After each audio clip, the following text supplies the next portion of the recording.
Last time on Rockers to Doctors, we explored the three albums that shaped Dorian Prescott's relationship with rock. Today, it's my turn.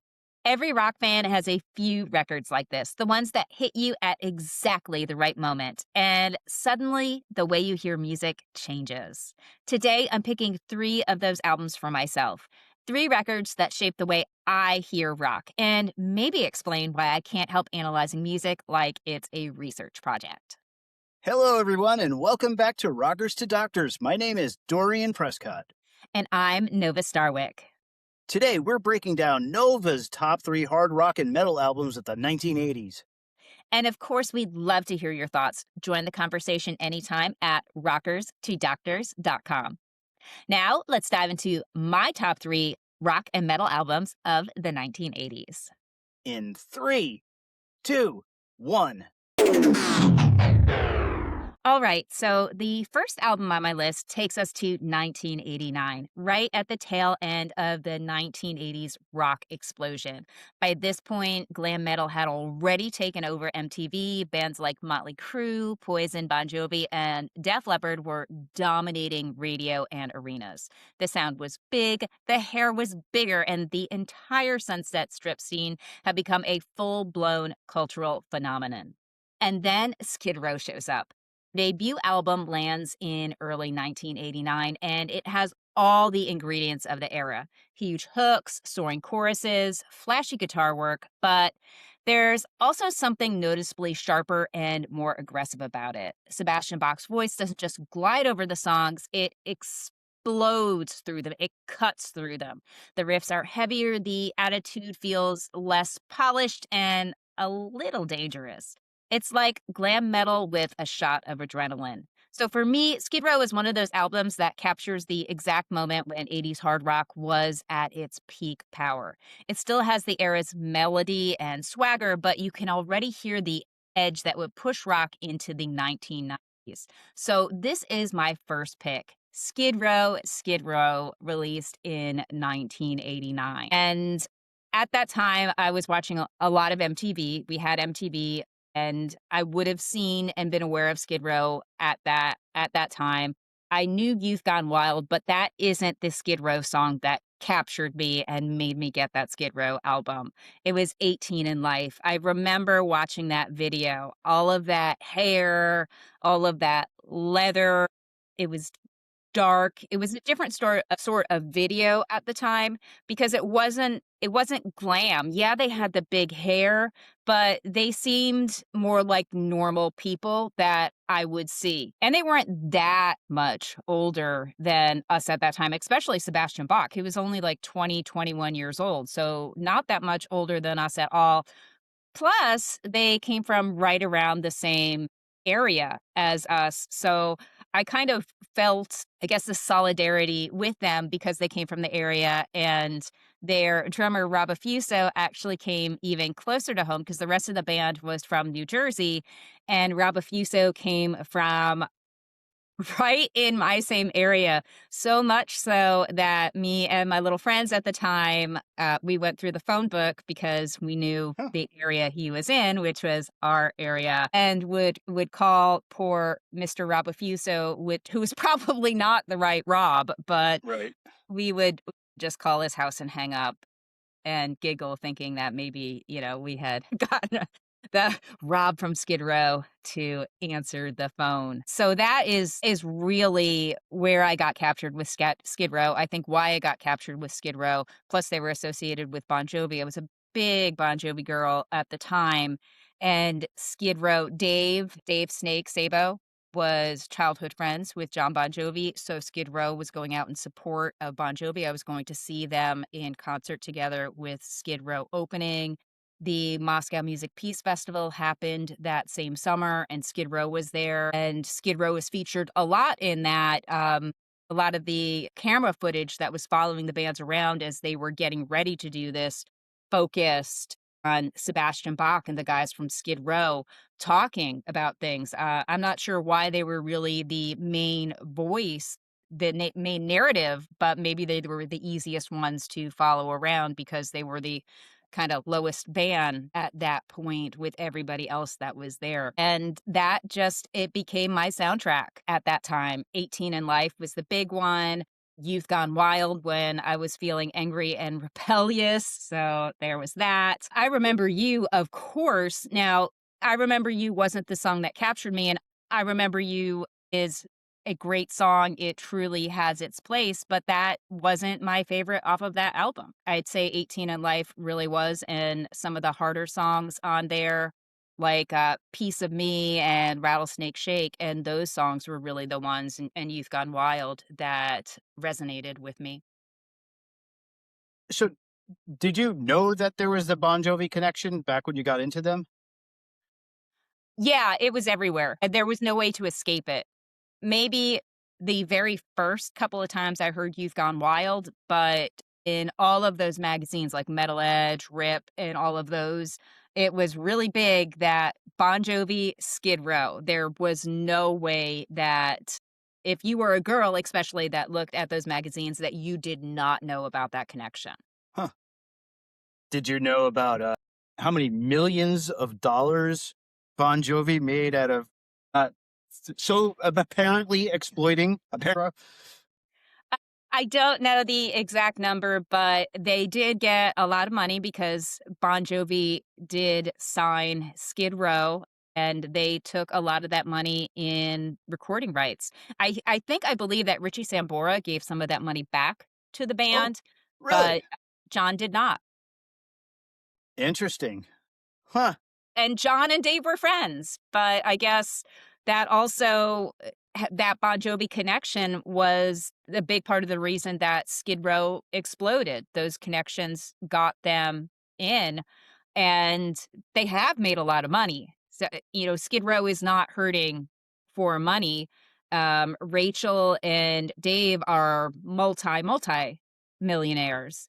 Right. I don't know how it was back at that time, because a large chunk of that money was being taken, but, they've probably come out a lot further than they might have if they didn't have that Bon Jovi connection.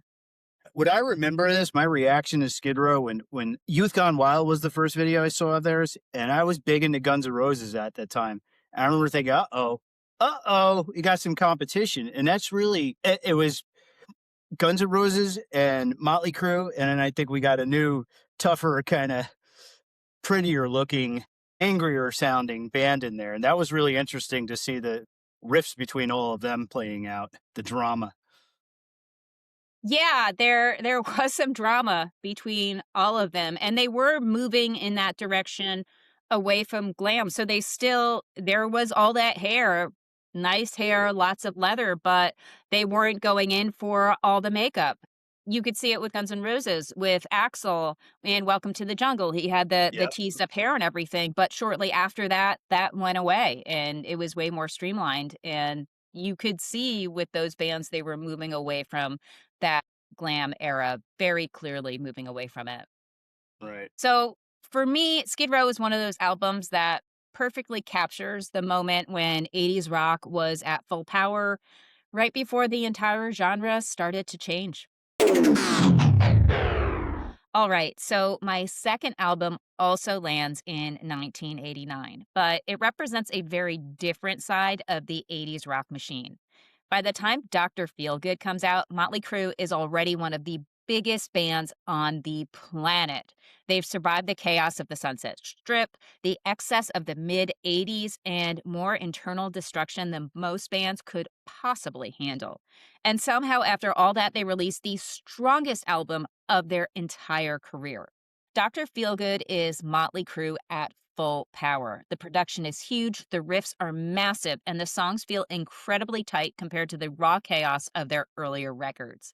It's still dangerous, it's still loud, but it's also the moment where the band sounds completely in control of their sound.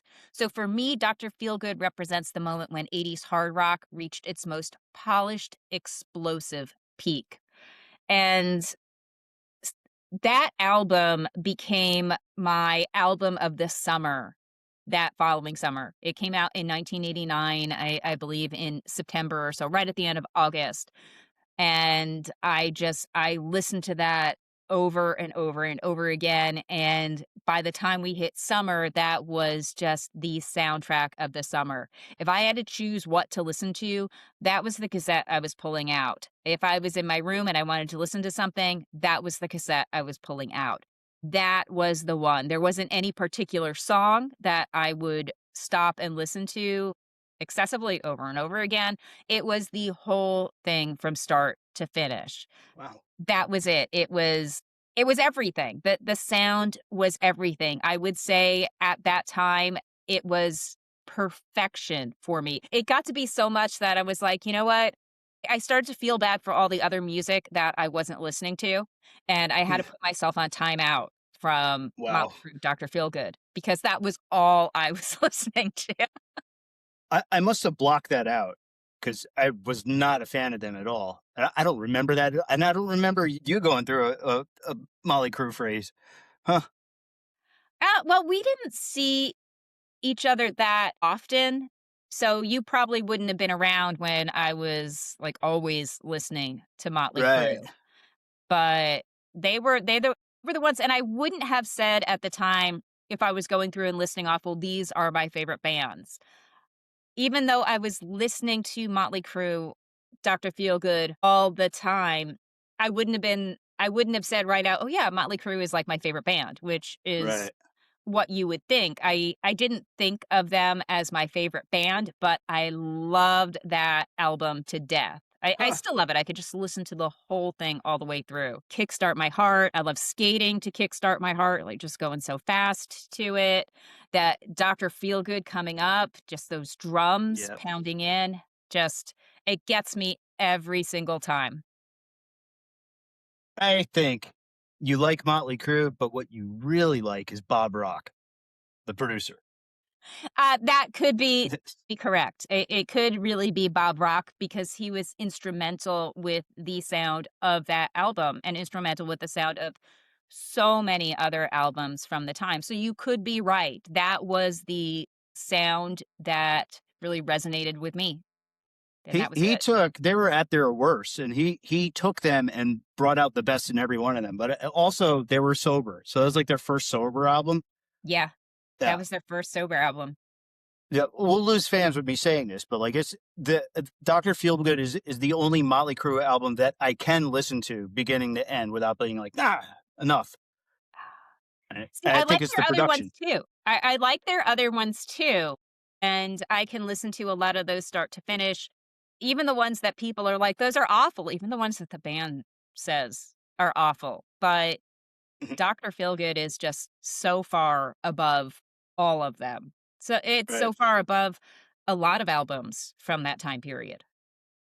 Yeah. Um, I had to go look it up beforehand and get some fun facts about it. Did you know that Steven Tyler sang background vocals on a couple songs here? I did know that. Same old situation, right? Sticky Sweet and Slice of Your Pie. Yes, yes. Yeah, that's it. And Skid Row and Cheap Trick also contributed. So, I don't know on what, so maybe it was same old situation. Maybe, maybe. Uh, Because Motley Crue did go to the Moscow Music Peace Festival with Skid Row. They were there as well. ah, cool. Yeah, Have you so seen Motley Crue live? yes, twice.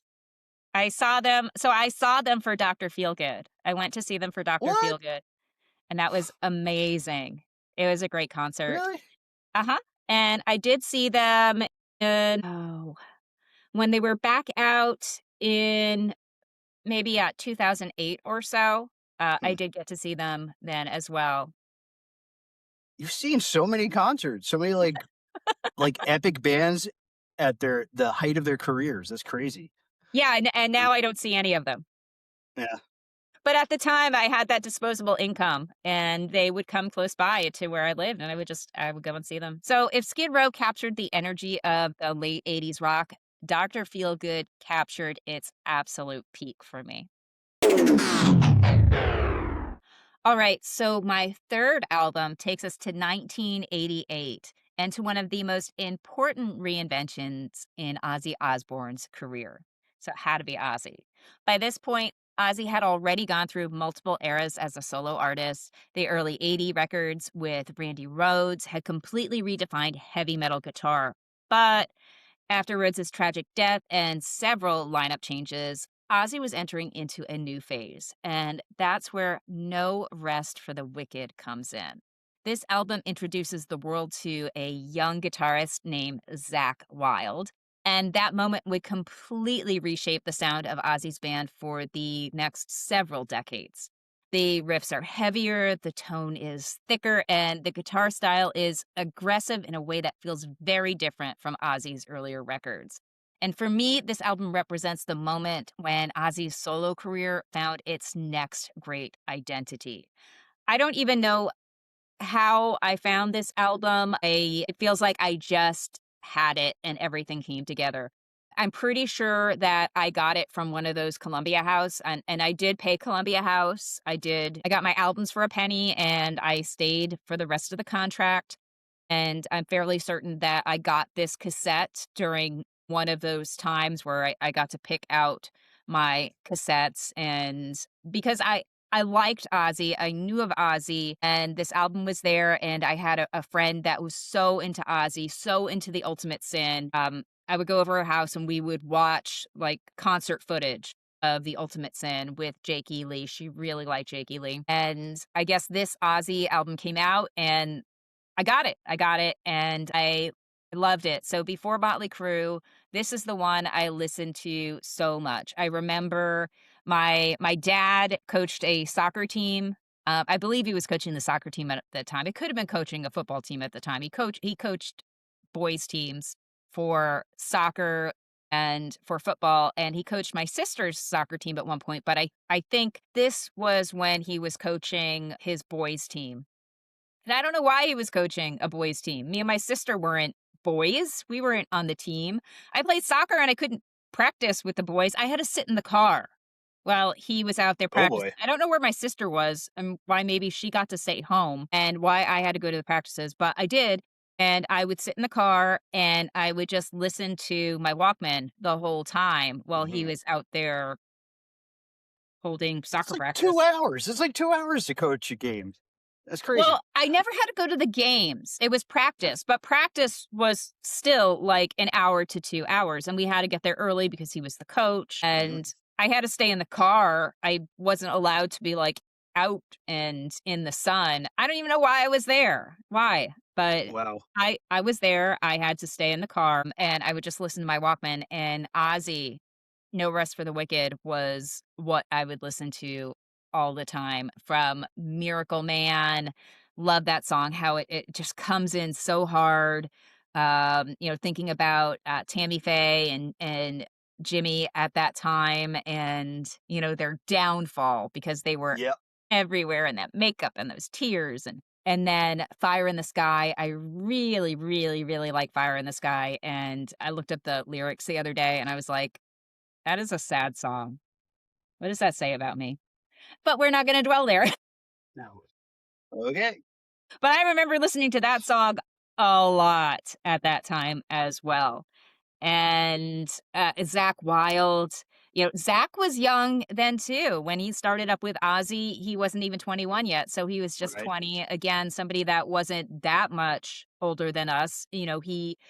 Um while Ozzy was glamish at that time. He had the permed hair, and Zach had all that blonde hair all poofed out and stuff. They weren't they weren't looking like Poison.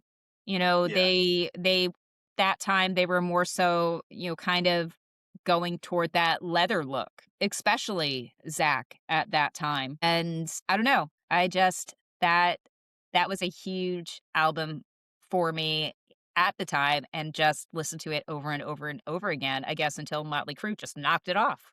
So this was your first Ozzy album.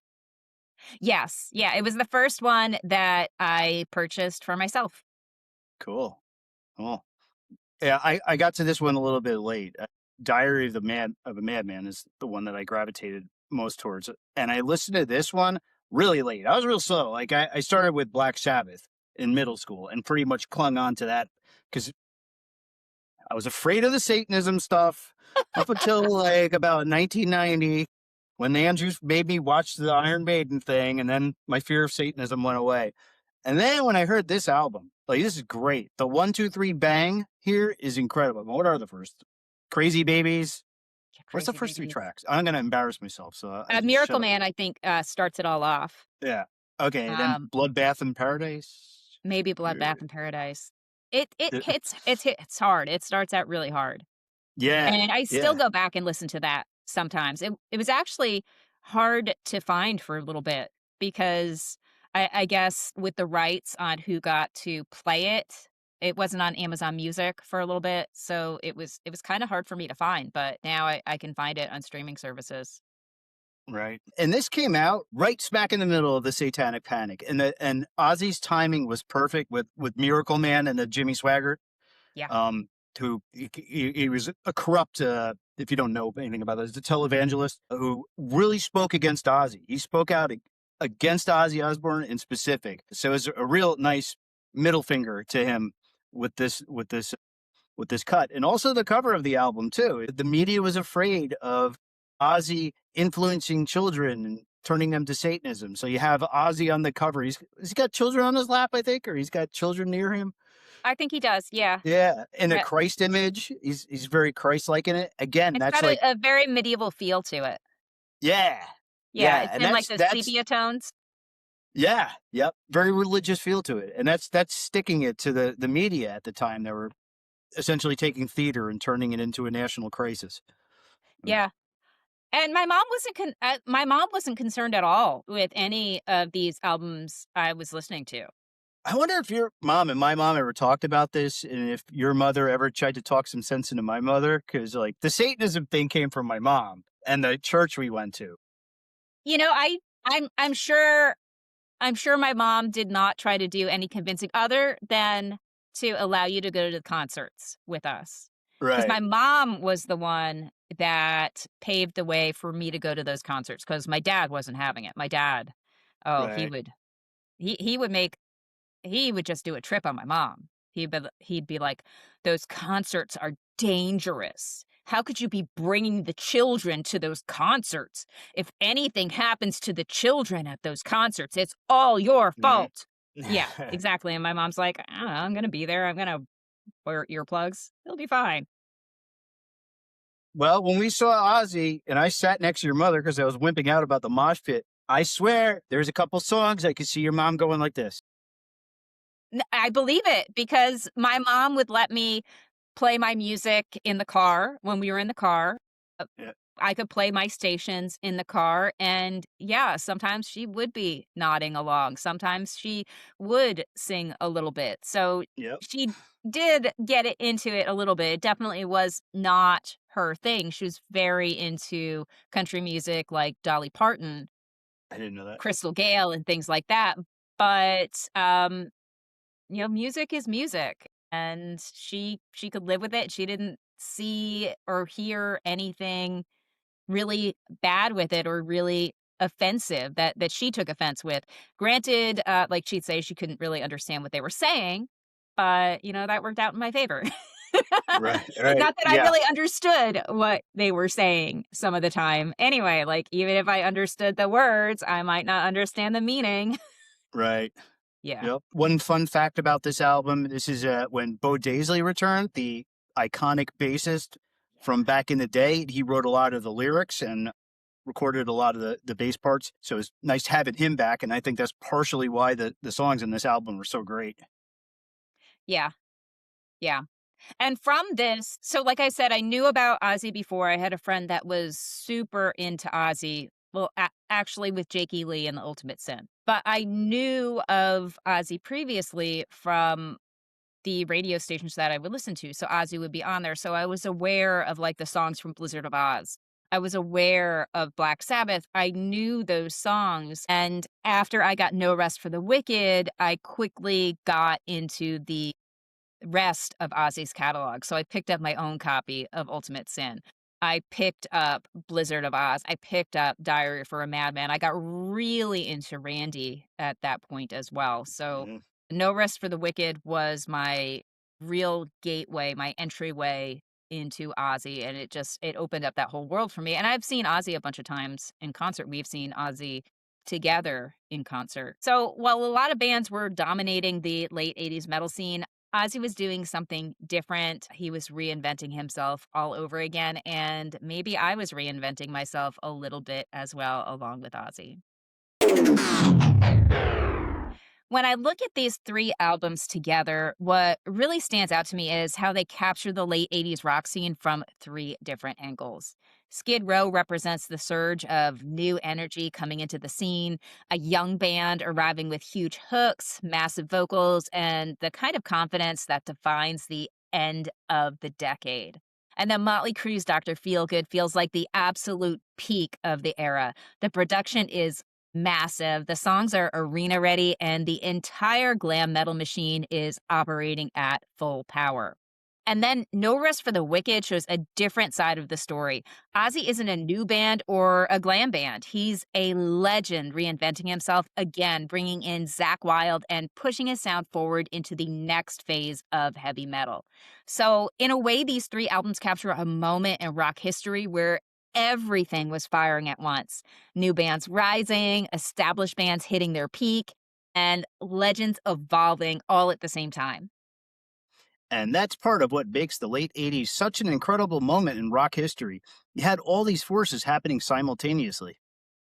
And of course, we'd love to hear your picks. What are the 3 albums that shape the way you hear rock? Join the conversation anytime at rockers2doctors.com.